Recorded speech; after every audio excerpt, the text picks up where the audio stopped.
What's going on, guys? Welcome to Everything Always. My name's Michael Roman. Now, at least for the time being, and hopefully just a little while longer, production and on-set filming for Marvel Studios remains on hold, and as we reported just days ago, may all resume in July. However, that didn't stop the CGI houses from working the entire time on all of the film that's already been finished, especially for those projects which Marvel still hopes to release this year: Falcon and the Winter Soldier and WandaVision, on top of Black Widow in November. And in light of this, we've had a ton of quote-unquote anonymous leaks via 4chan and Reddit coming from those who claim to be working on the film in outsourced CGI houses across the world that wouldn't normally be working on it. And that's what we've got today, breaking down some specific scenes from the Eternals. We're going to go ahead and issue the normal spoiler warning, then read through the leak word for word, talk about what it says about the characters, the scenes themselves, and of course contextualize it with what we already know going on in the Eternals from leaks and all of the official stuff that's come before. But first, if you could grab the subscribe button, we're giving away 2 PlayStation 4 Pros, as well as a whole slew of other Marvel related stuff, including this insane 1/4 scale XM Studios Beta Ray bill.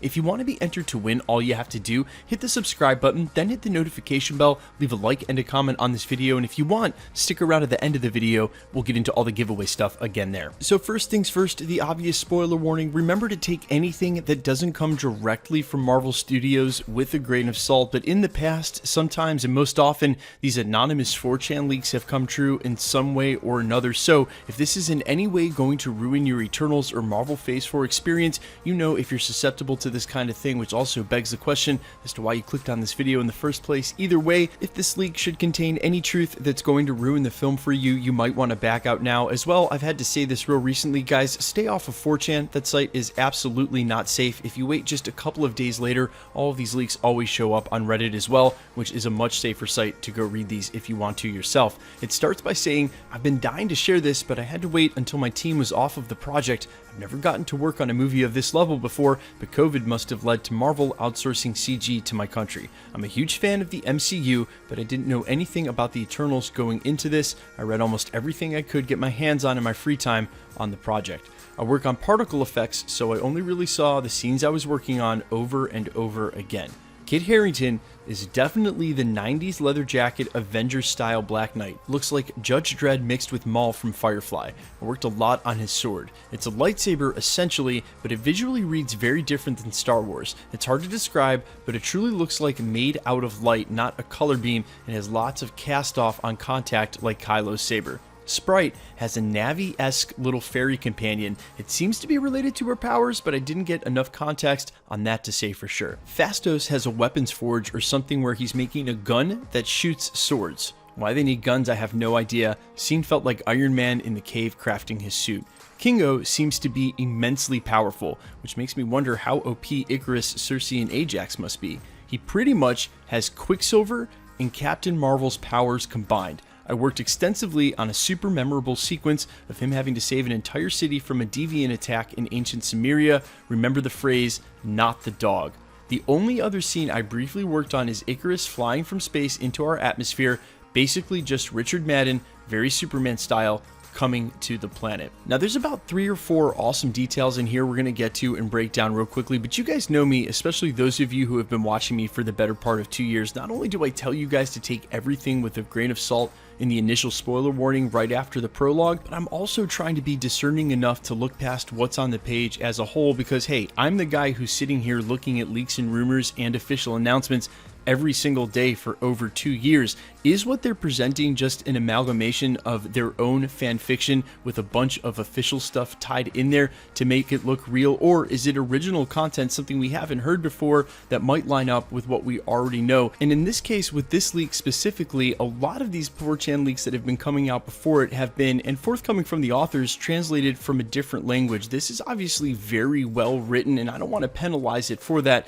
considering it deviates from the norm. There's one detail in here though that makes me think this is super credible, and what's even crazier is when this got reposted to Reddit just a couple of days later, I saw this same detail getting nitpicked as a reason this must be false. I see it as the antithesis of that, the direct and equal opposite. I see this as the one detail in here that means this might be real. When he goes on to say that Kingo seems to be immensely powerful, which makes him wonder how OP the rest of them are, and that he has the power set of Quicksilver and Captain Marvel combined. Again, the comments on Reddit 2 days after this got reposted from 4chan were saying that, in fact, Makari's the one with the super speed, that power set shouldn't be with Kingo at all, it should be with Makari. That's who the fastest Eternal is.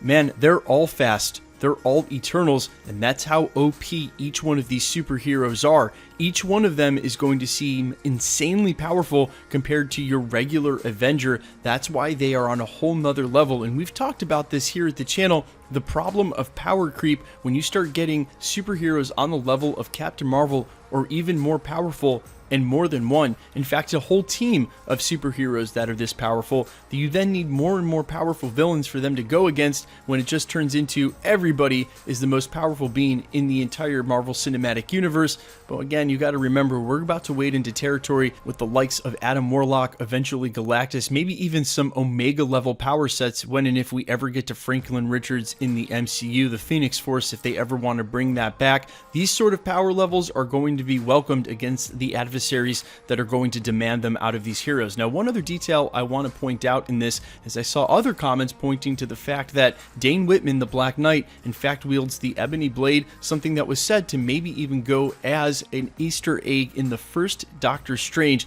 It didn't work out, but that sword's black, it's not a lightsaber at all, it doesn't emit light, and that doesn't make any sense. But in fact, he actually traded his swords out. A quick history, quote unquote, and this is directly from the Marvel database. A photon emitter provides the blade for the photon sword. It can act as a neural disruptor against living objects.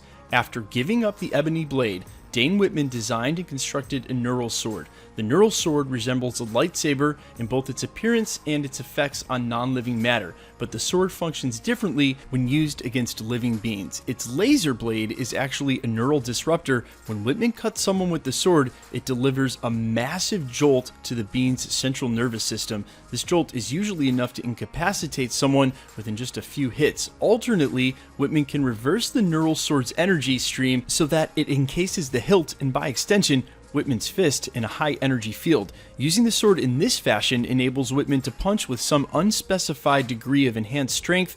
The neural sword also creates a refraction field used to defend against energy-based attacks. And of course, if you were fighting against a bunch of Eternals or Eternal-like powered beings, having an energy field or being able to punch with increased strength would definitely help. And the Neuro Sword itself, as a replacement for the Ebony Blade, seems to be confirmed by this leak, and also makes a lot more sense in the context of where the Marvel Cinematic Universe is going to be at and how many characters are going to be able to point their fist and go pew pew. He's going to need it with this sword. Guys, let me know all your thoughts down in the comments below. A, do you buy into the credibility of this leak? Were there any other details in here, including a sword gun that sort of gets you hype? How hype are you for the Eternals in general? Let me know all your comments down below. And of course, quickly, let's get into the giveaway stuff before I let you go. We're still giving away 2 PlayStation 4 Pros. We're giving away 2 now at the 700,000 subscriber mark. We just announced a winner for the 650 sub count PS4 Pro a couple of days ago. If you missed that video, just scroll back through the channel. If you want to be entered to win, all you have to do, hit the subscribe button, then hit the notification bell, leave a like and a comment on this video. That'll automatically enter you to win all the rest of the prizes we're giving away here at the channel, like this insane XM Studios 1/4 scale Beta Ray Bill. This will be given away at the 650,000 subscriber count. And guys, if you're not familiar with collectibles, this is in no way an action figure. Standing at almost 29 inches tall, these are immaculate 1/4 representations of some of your favorite Marvel characters. XM Studios is by far one of the best in the business. If you're not familiar with this statue, I've left a link down in the description over on Gem Mint Collectibles. Gem's a friend of mine. We acquired this statue through the Gem Mint Collectibles store. He actually did a full in-depth breakdown of this statue. So if you want to see this prize in much further detail, go ahead and click on that link. Like I said, it's down in the description. Also, make sure to follow his channel while you're over there and show Gem some love. Either way, if you want to be entered to win any of the prizes here at the channel, the PlayStation 4 Pros, the Beta Ray Bill statue, or any of the other prizes we announce, hopefully as we double down all the way up to 1 million over the next couple of years, all the same rules will always apply. Hit the subscribe button, then hit the notification bell with notifications turned on. Leave a like and a comment on this video, and because it's truly random, the more videos you like and comment on, the better chance you have of winning. All winners will be announced at the end of videos, just like we're doing here. And if you've missed any of the past winners, especially here real recently, as I said, we just gave away a PlayStation 4 Pro at 650K. No worries, all you have to do is scroll back through the channel, look for the subscriber count and the winner in the title, click on that video, and scroll to the end. My name's Michael Roman. This is Everything Always, guys. Thanks for checking out the channel, and stick around. We'll be posting again real soon.